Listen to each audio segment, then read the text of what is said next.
Olá, aluno, olá, aluna, sejam bem-vindos, seja bem-vinda à nossa segunda aula da disciplina de Arquitetura de Interiores.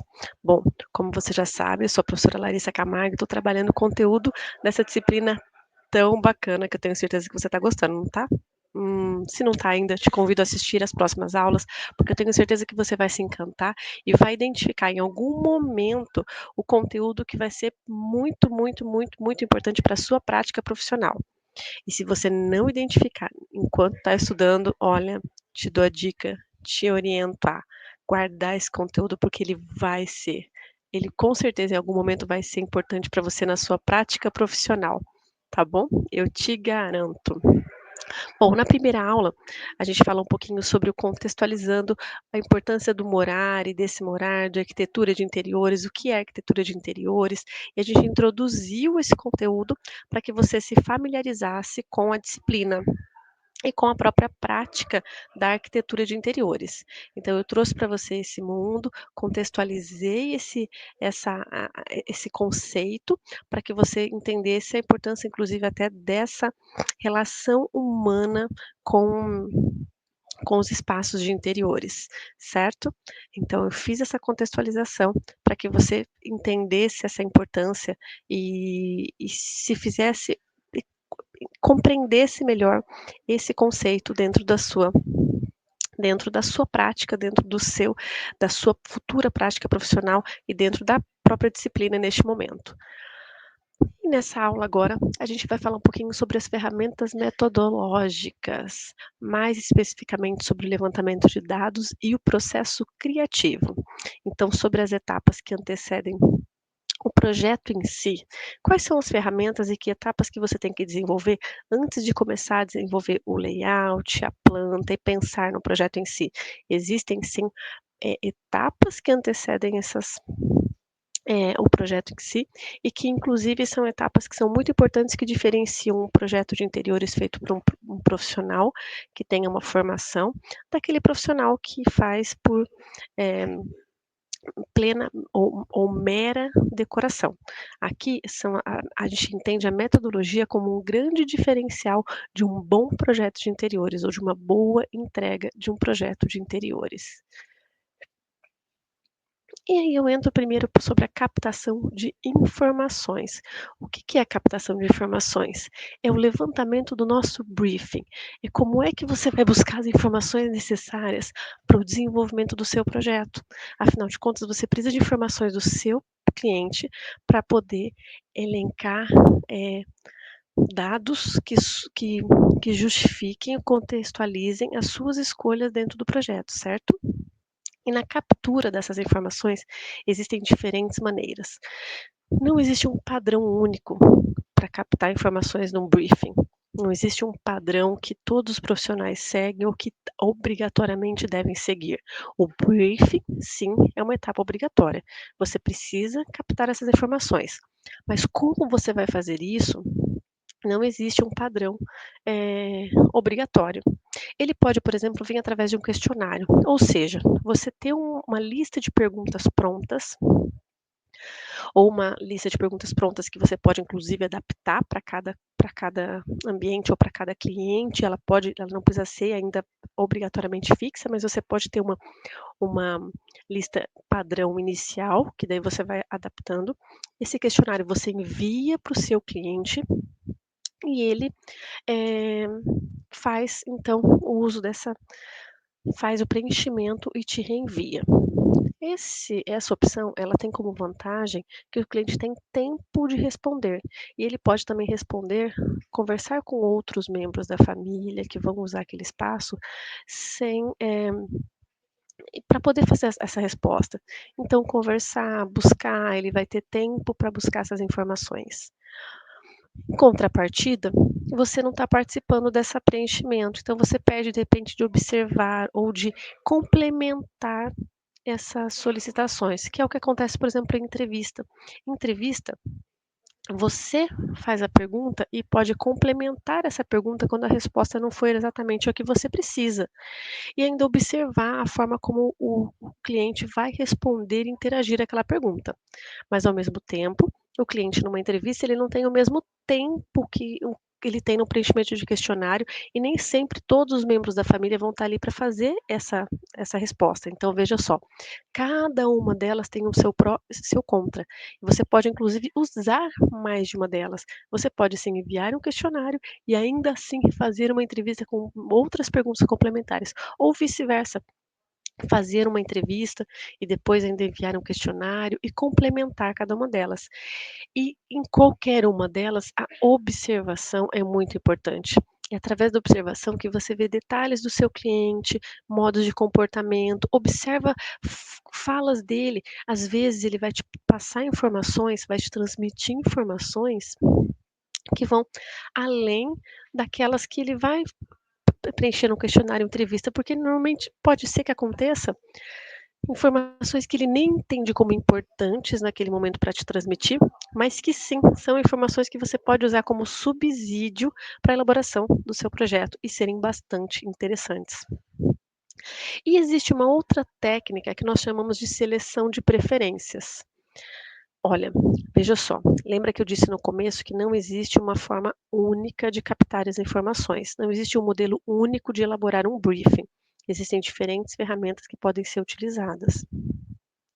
E claro que eu não estou falando aqui de todos, eu estou falando das mais comuns e vou apresentar para vocês essa seleção de preferências, que é uma que eu acho bastante interessante e que nem todos os profissionais utilizam, poucos profissionais utilizam. E você pode ainda no decorrer da sua prática profissional descobrir através de outros materiais, de outros colegas, de outros profissionais, outras ferramentas ou outros processos metodológicos que podem ser utilizados nesse desenvolvimento. Combinado? E o que que é uma seleção de preferências? O que seria uma seleção de preferências?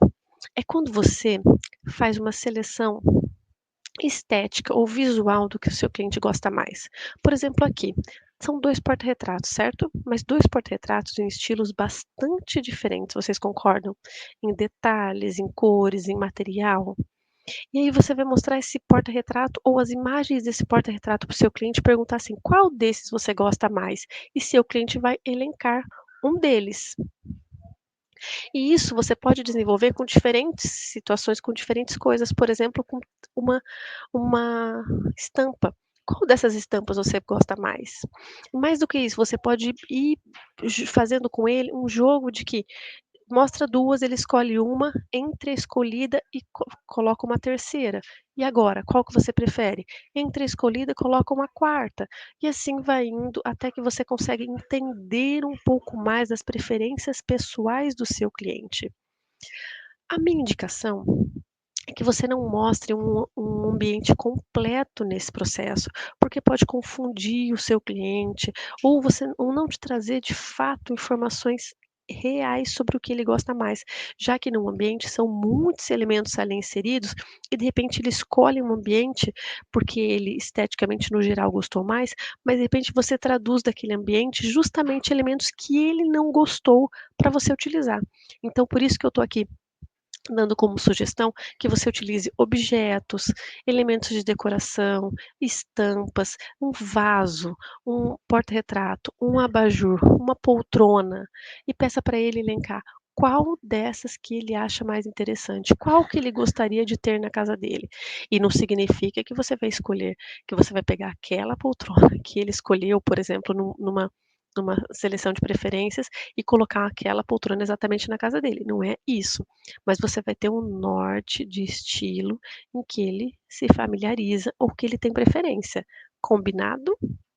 Então veja só, seleção de preferências. Então se a gente voltar aqui no levantamento do briefing, nós temos lá o questionário, que é o envio de perguntas para serem respondidas, a entrevista, que é um bate-papo, que pode ser uma uma você perguntando, você entrevistando mesmo, e ainda pode ser até em forma de bate-papo mais informal. A observação, que você observa comportamentos e falas e preferências que você pode acatar ali, né, sem que seja formal. E a seleção de preferências como uma técnica aqui que eu trouxe como extra aqui para vocês, como uma dica, e trouxe a sugestão aqui do porta-retrato para exemplificar e das estampas para exemplificar. Mas olha só, É preciso lembrar que a preferência por um estilo não significa um ambiente temático. Assim como eu falei que, não significa que você vai colocar a poltrona que ele escolheu na preferência de estilo, na seleção de preferências, você colocou lá, por exemplo, isso aqui. Colocou esses 2 porta-retratos e ele escolheu o da esquerda, o dourado, todo trabalhado. Não significa que ele obrigatoriamente goste, tenha preferência por um ambiente muito clássico. Significa simplesmente que entre esses 2, o que ele mais se familiarizou foi esse, mas não significa que ele quer um ambiente totalmente temático e clássico. Às vezes, olha só, será que esse seria o que combinaria mais com aquele com aquela moldura, com aquele porta-retrato? Sim, esse seria o que combinaria mais com aquela porta-retrato, mas não significa que é esse o ambiente que seu cliente deseja, certo? Tomar uma aguinha aqui. Hum. Às vezes o que ele quer são só elementos, são só referências ou é uma preferência. Entre aqueles 2 porta-retratos, ele preferiu mais aquele. Mas talvez se você colocar um terceiro, ele prefira um terceiro. Por isso que você pode fazer esse jogo de mostrar diferentes imagens. Se você tiver o objeto em si, é melhor ainda, claro. Mas caso você não tenha, você pode usar o jogo de, de imagens, o uso de imagens para fazer essa seleção e essa orientação. Combinado assim? Ficou claro? Será que deu para entender esse jogo de colocar elementos? Olha só, por exemplo, colocar não significa que uma se o cliente escolheu, por exemplo, entre esses daqui, as 2 estampas, a da esquerda, que ele quer um ambiente totalmente colorido e estampado. Olha só, é preciso observar e cuidar com esses detalhes. De novo, fazer essa leitura é o mais importante. Então, você tem ferramentas, você tem caminhos a seguir, mas você vai ter que fazer essa leitura, você vai ter que utilizar das suas técnicas para conseguir levantar essas informações.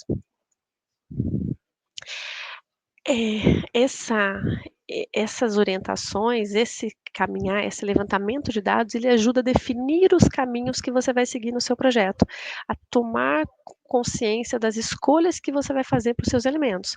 Porque para sair lá de um ambiente todo branco, do nada, de eu sair do zero, né, de uma tela em branco, para minha tela definida, para o meu ambiente finalizado, com mobiliários, equipamentos e elementos que componham de forma completa o ambiente que você está propondo a fazer para o seu cliente.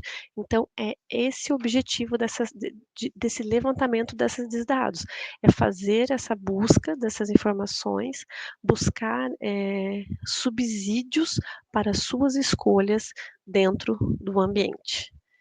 Acho que ficou mais claro isso. Olha, uma coisa que eu costumo dizer sempre que é assim, olha, toda a escolha dentro do seu projeto, ela tem que ser justificável. Se o seu cliente perguntar para você: "Mas por que que você escolheu esse abajur aqui?", e você não souber justificar, esse abajur é desnecessário ou foi escolhido errado. Claro que eu usei o abajur, é um objeto muito simplista, mas sim, pode ser. Por que que você escolheu uma cor de parede? Por que que você escolheu aquele tecido para o revestimento do sofá? Você tem que saber justificar a sua escolha. Ela tem que ser embasada em um elemento dos dados que você levantou do seu cliente. Olha, eu escolhi esse tecido porque você tem gatos e esse tecido ele é mais fácil de limpar e o tom dele pode esconder mais as patinhas dele quando eles sobem no sofá. Olha, eu escolhi esse tecido do sofá porque ele é impermeável e você tem crianças. E esse tom também, de repente, ela aparece menos, é mais fácil de manter a higienização. Eu escolhi essa cor de parede porque dentro das cores suas de preferência, essa cor, olha, ela vai remeter, vai transmitir, refletir a luz solar que entra no fim da tarde e vai complementar o ambiente como um todo. Então, todos os elementos do seu projeto, eles têm que ser embasados, justificáveis. Se tem algo ali que não se justifica, então ele é questionável, se ele está sujeito a questionamento, se você não souber questionar, ele pode ser sim revisto de repente do projeto, ele pode ter sido feita uma escolha errada. Pensa sobre isso, considera, leva essa dica aí da prof. Mas olha só, não se trata apenas de fatores estéticos. Vocês viram que quando eu fui falar justificar a escolha brincar aqui, né, que eu simulei a escolha, por que que a escolha do tecido era por causa do gato, era por causa da criança, eu não falei de estética, eu não falei de combinar da cor, eu falei da funcionalidade e do uso dentro daquele cliente.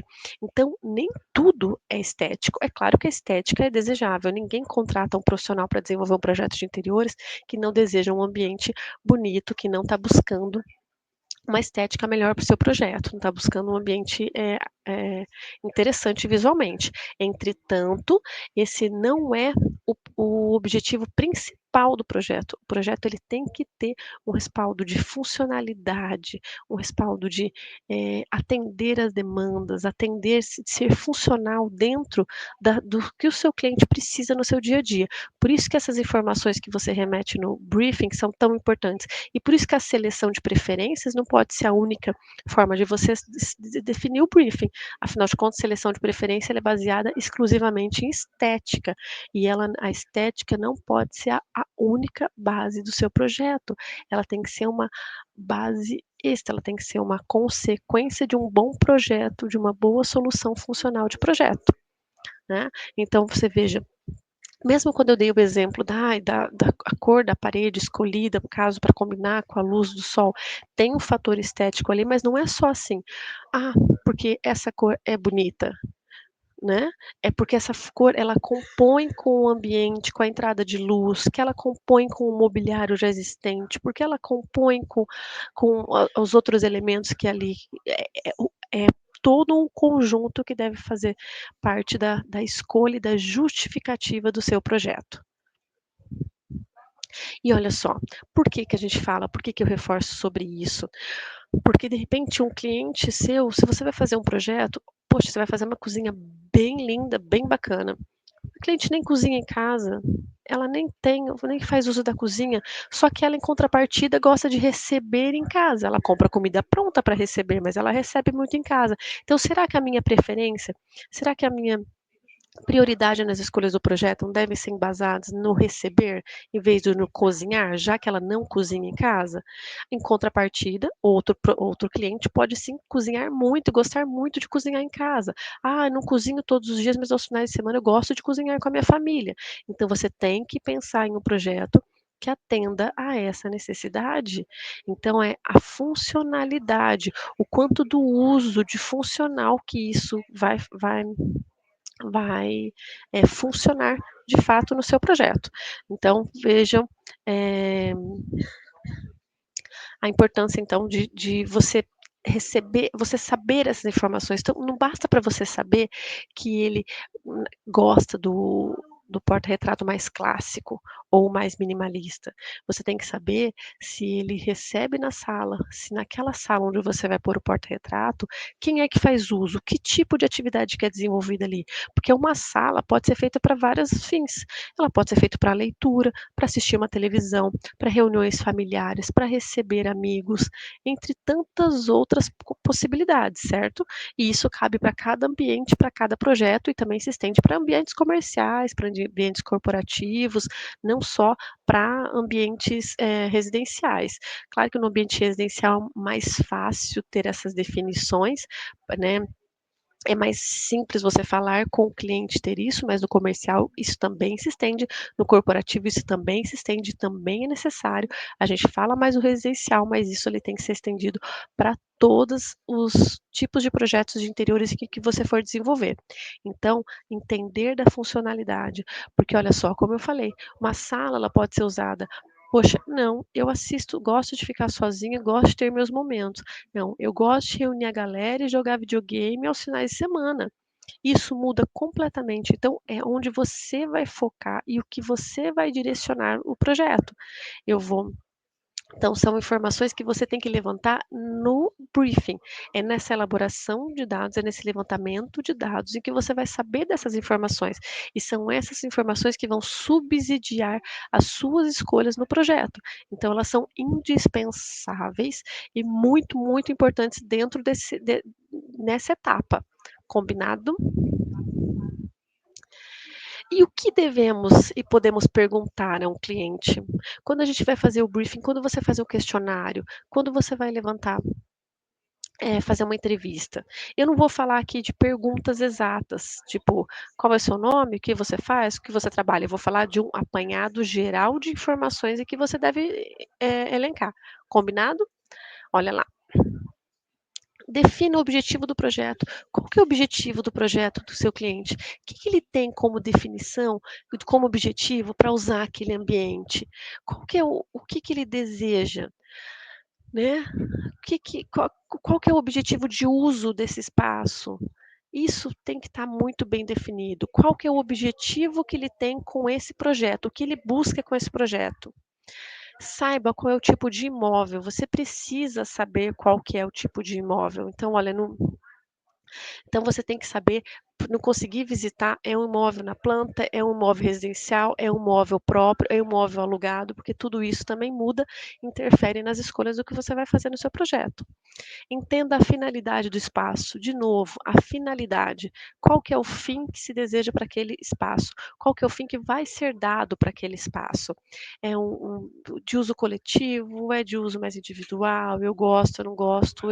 Eu preciso de muito armazenamento? Não, eu sou mais minimalista no, nos produtos. Então, assim, o que é que você precisa? Qual que é a finalidade desse espaço? Que fim que se deseja para esse espaço? Pergunte sobre os itens existentes. O que se tem e que se deseja manter? É muito comum que o cliente tenha uma peça. Você tem? Pensa aí, você não tem, de repente, um mobiliário que pertenceu a alguém da sua família, uma peça, uma cortina que foi feita por sua avó, uma coxa que foi feita pela sua avó, um puff que era de você quando era criança. Eu, por exemplo, tenho um armário que chama guarda-comida, que são aqueles armários que são duas peças de madeira, uma em cima e uma embaixo. Vários de vocês já devem ter visto e outros nunca viram. Procura aí, guarda-comida, um tipo de armário. Então, que ele tem gavetas embaixo, ele tem um vão e a parte de cima que é cristaleira. Ele pertenceu à minha avó e eu tenho esse guarda-comida comigo.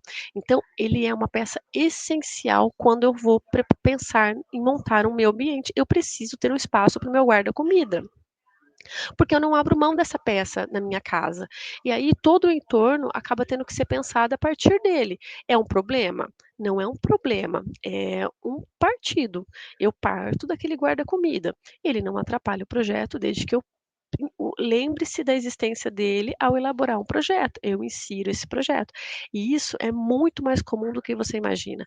Muitos clientes possuem objetos, possuem elementos que desejam e que querem guardar. De repente você vai pensar todo o projeto e depois que está pronto, o cliente chega e fala: Eu tenho um recamier que eu quero manter. Né? E aí? Então, você tem que pensar e considerar esse fator, perguntar sobre esses itens existentes. Compreenda a rotina do cliente. Importante que você pergunte sobre a rotina dele. Cozinha em casa? O que, que gosta de fazer? Qual que é o seu passatempo? Onde passa mais tempo dentro da casa? Onde gosta mais de receber? O armazenamento, né? Precisa de muita roupa? Tem muita roupa? Tem muito sapato? Eu lembro uma vez que eu atendi um cliente que ele me falou quantas camisas ele precisava armazenar, que ele tinha atualmente, e qual que era a projeção dele de compra por um determinado período, porque ele queria que eu planejasse qual que era o limite de camisa, quanto que ele gostaria de, aonde ele ia chegar, então que tivesse espaço suficiente e confortavelmente para ele colocar todas essas camisas. Então, olha só a importância de saber, conhecer essa rotina, conhecer essas informações. E aí, ó, entra conheça as necessidades e as prioridades. Conhecendo as necessidades e as prioridades, você vai dar foco maior naquilo que é mais importante. Como eu falei ali agora há pouco sobre não se cozinha em casa, só compra comida congelada. Eu vou dar foco na cozinha? Eu vou gastar com uma bancada gigantesca de um material sintético que é super lavável, vou gastar com um monte de móveis para cozinha. Se o meu cliente não cozinha em casa e não faz essa preferência, pelo contrário, ele adora, ele ama assistir filmes e séries no sofá. Então, não compensa investir melhor no sofá, melhor num esquema de som melhor na sala de TV, de luz melhor, do que investir onde ele não faz uso, onde ele não tem a preferência. Então, é importante conhecer as necessidades e as prioridades para você fazer esses direcionamentos e tomar essas decisões no projeto. Apresente e peça referências. Isso é mais ou menos essa seleção de preferências que eu apresentei para você. Apresenta referências, faça, e daí isso pode ser feito com o mood board, que é uma ferramenta que a gente vai falar daqui a pouquinho na aula de hoje ainda. Eh, então, e peça referências, peça que seu cliente também traga referências de coisas que ele gosta. Além de você apresentar para ele, peça que ele traga também, para você entender um pouquinho do que ele está pensando. Dimensione o projeto de acordo com o orçamento. Gente, isso é indispensável. É indispensável. Adianta você pensar no projeto, fazer um projeto super bacana, encher, elaborar todo um projeto que não está de acordo com o orçamento do seu cliente, é perder tempo e é frustrar o seu cliente. Você precisa elaborar de acordo com o orçamento do seu cliente. Fugir de orçamento é só criar uma frustração desnecessária. Se você já sabe qual que é o valor, e aí entra, se você tem o orçamento, você vai ter que direcionar onde é que você vai fazer os maiores investimentos, fazer escolhas adequadas a partir das necessidades e prioridades do seu cliente. Certifique-se quanto a materiais e fornecedores. Se você foi contratado para fazer a elaboração e que é o mais comum, você tem que certificar-se desses materiais, dessas escolhas, ter um bom memorial, descrever adequadamente todos esses materiais e especificações, bem como os fornecedores de cada um deles, para que você possa acompanhar e ter adequadamente e certificar-se das entregas corretas, sem correr risco de ter problemas quanto às entregas erradas. Certifique-se quanto ao material. Vou contar uma história uma vez. A gente foi comprar um piso, a gente estava comprando uma reforma de uma casa, e a escolha de um piso para um banheiro de corredor. Então eu escolhi um piso grafite, era para o banheiro dos filhos. É, lindo, um grafite bem legal, a gente estava na loja, estava lá no mostruário da loja, ok, escolhemos. Tô eu chegando na obra uns dias depois, e o piso já estava sendo colocado. Quando eu olhei, era um cinza claro, eu falei: "Opa, não, não, não, não, não, tem algo errado com isso aí. Não é esse o piso que eu escolhi para esse banheiro, tá errado". Já mandei mensagem para o vendedor, falei: "Fulano, o piso veio errado". Ele falou: "Nossa, será?". Ele falou: "Faz o seguinte, pega uma peça e traz aqui que a gente já vai resolver isso". Coloquei a peça debaixo do braço, ó, e fui eu lá na loja. Já cheguei cheia da razão com a peça debaixo do braço. Ele falou assim: "Pronto, você trouxe a peça?". Eu falei: "Trouxe". Ele: "Agora põe aqui do lado do mostruário". Coloquei do lado do mostruário e estava exatamente a cor da peça do mostruário. Ou seja, a iluminação de dentro da loja transformava completamente a percepção da peça. Ela dava uma intenção, dava uma percepção de uma tonalidade que fora, com outra iluminação, mudava completamente. Olha como é bom certificar-se, ter certeza do que você está comprando e testar, fazer e verificar adequadamente o que é que você está fazendo de escolha.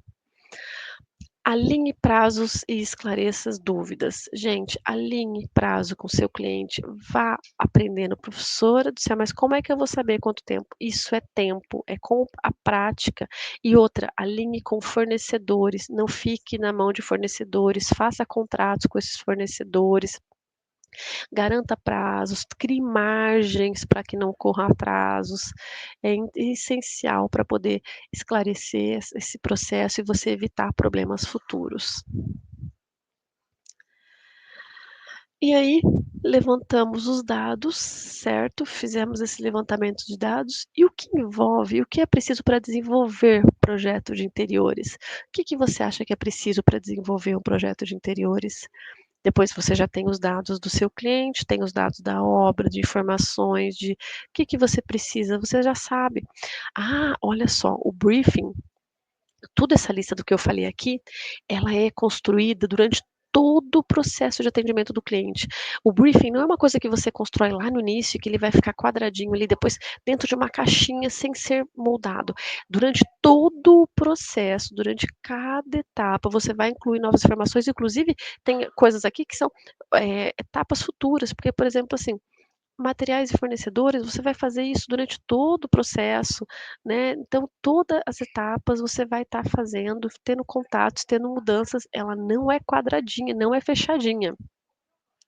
E aí voltando aqui, e o que é preciso para desenvolver projetos de interiores? É preciso criatividade, sim. A criatividade estabelece uma nova conexão entre os elementos ou novas formas de relacionar os fenômenos, bem como compreender os termos, os produtos e as ideias decorrentes de uma situação que até então não havia sido relacionadas. Prof, eu não sou nada criativo, estou na área errada, não vou conseguir. Calma aí, não é assim.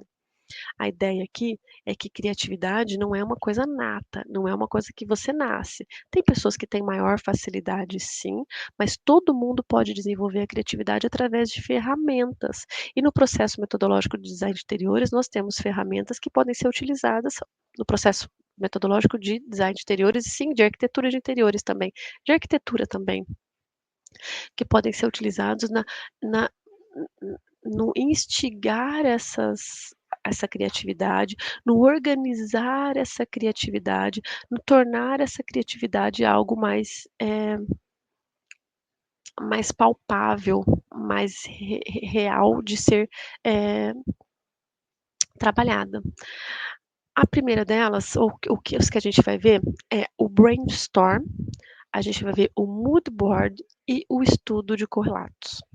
O que que é o brainstorm? Brainstorm é uma tempestade de ideias, traduzindo ao pé da letra do inglês, é uma tempestade de ideias. E é isso que é. São palavras-chave, conceitos que vêm à mente. Então, assim, quando você fez essa levantamento de dados com o seu cliente, levantou todos os dados, fez o briefing, fez uma entrevista, fez questionário, fez a seleção de preferências, daí na hora de sentar e anotar tudo que vem à cabeça. É hora de soltar mesmo a imaginação, é deixar que venha uma tempestade sem filtro. Não coloca guarda-chuva aí não. Deixa que venha todas as ideias, que venham todas as ideias que você tiver de relacionadas a isso. Faça uma chuva de palavras ou uma chuva de imagens. Transforme, coloque isso no papel. Quando você trabalha em equipe, isso é uma técnica que funciona muito legal, porque você junta as palavras que todos estão transformando, e aí você consegue, por exemplo, dar foco para a palavra que mais aparece, para o termo que mais aparece.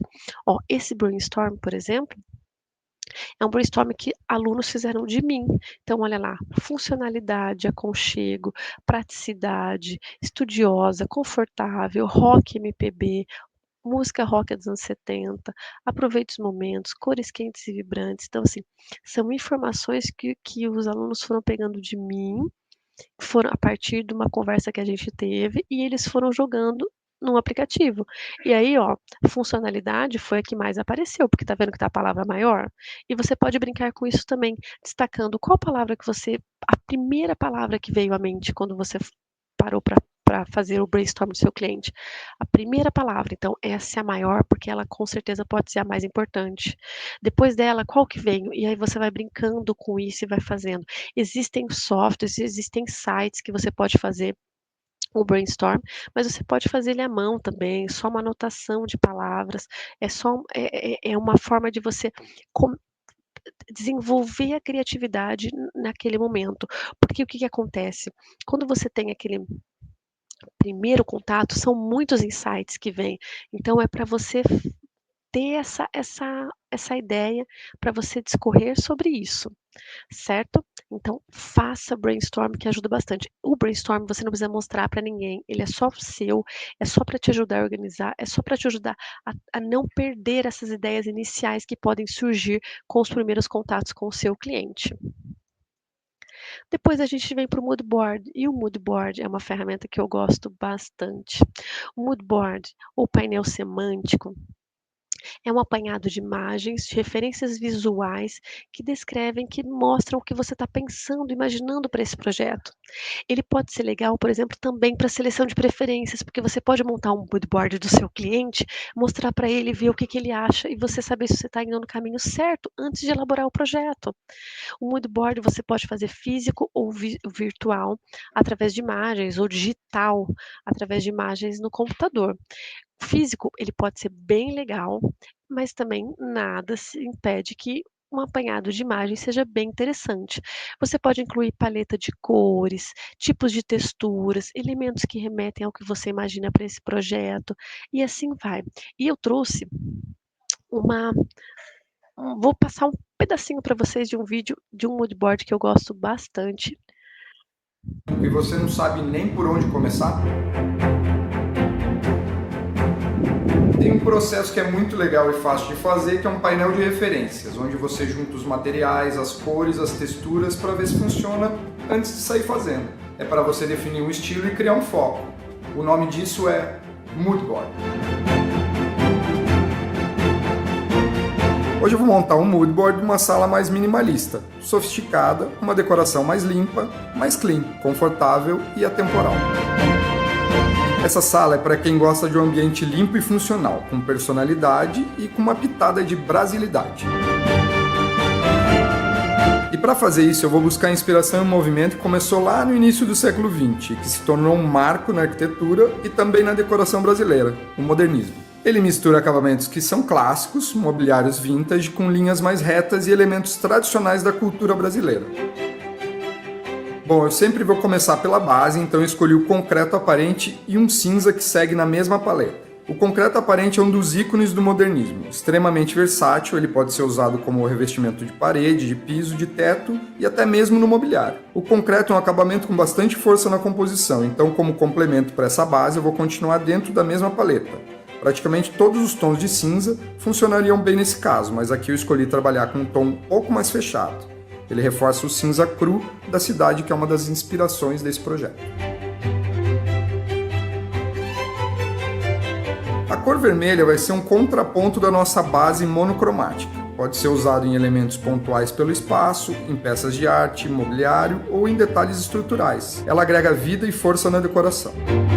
No modernismo, as cores primárias são sempre usadas com esse propósito, então a gente pode usar em pontos estratégicos durante toda a composição.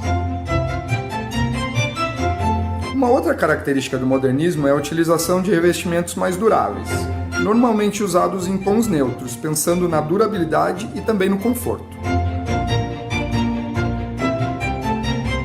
Metal, madeira e o couro, por exemplo, são perfeitos para o acabamento de sofás, poltronas, mesas e cadeiras. E aqui a gente se inspirou na azulejaria modernista de Brasília, e a gente teve como principal inspiração o Atos Bulcão. Isso casa muito bem nessa proposta. E para a escolha de objetos, móveis e também da decoração, vale a pena se inspirar nos grandes nomes do modernismo, como Mies van der Rohe, Le Corbusier, Lina Bobardi, Charles Henry Innes, Marcel Brauer e o nosso Vila Nova Artigas.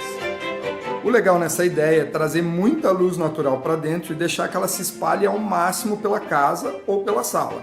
Essa conexão com o lado de fora, mostrando o verde das plantas no jardim, é muito importante.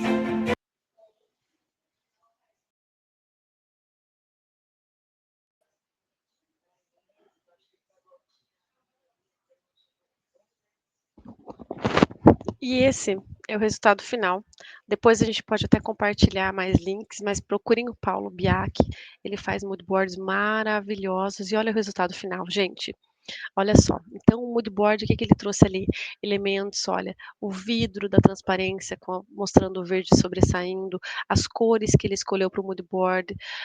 Prof, mas eu não tenho esses elementos para fazer, eu não tenho mostruário para fazer. Por isso que eu falei que ele pode ser feito digitalmente. Então você pega digitalmente imagens e insere e monta o seu mood board digitalmente, você não precisa fazer fisicamente.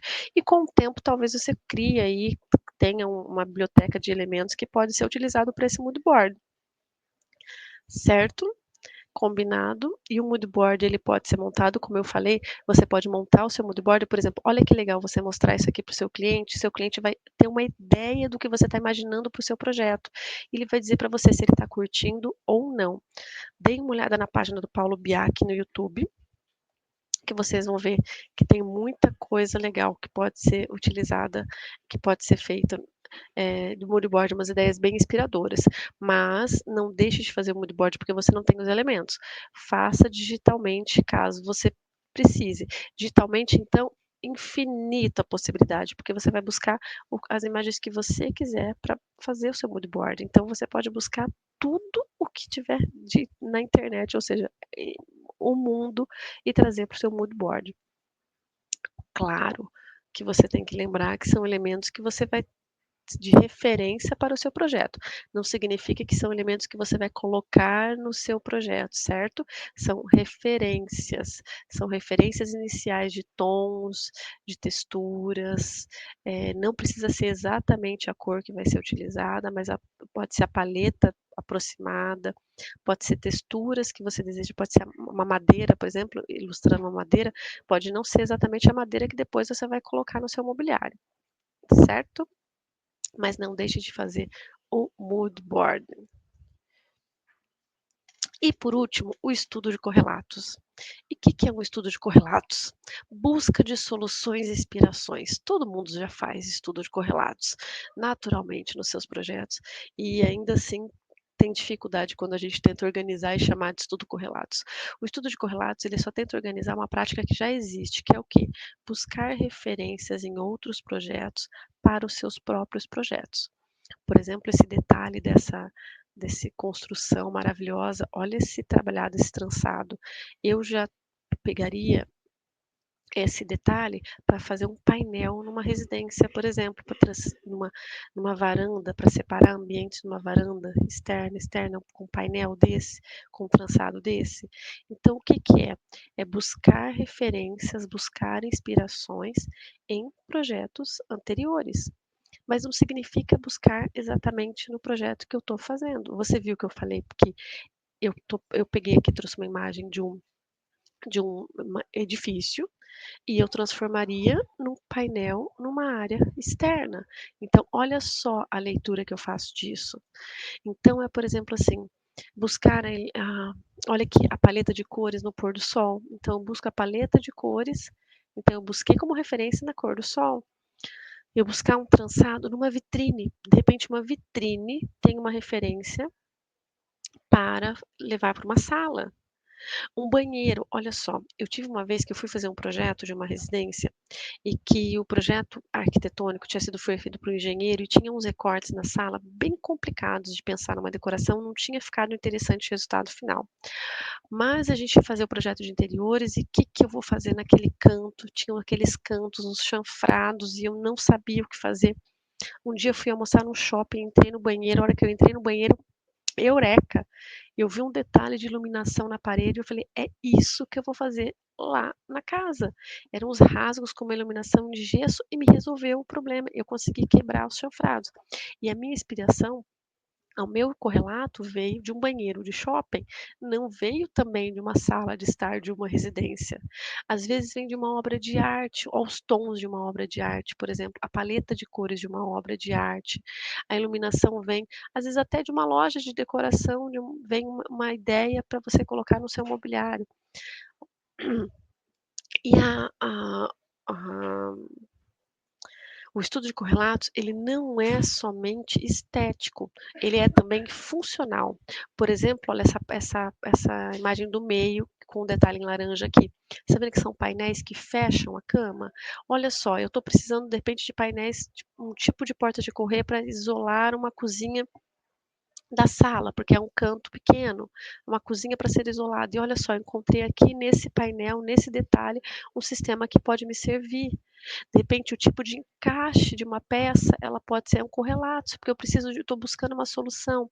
O tipo de material para uma bancada, como essa da direita aqui, embaixo, que é uma bancada de pia, olha só, é um material que eu preciso que imita madeira impermeável e eu consegui achar num estudo de correlatos.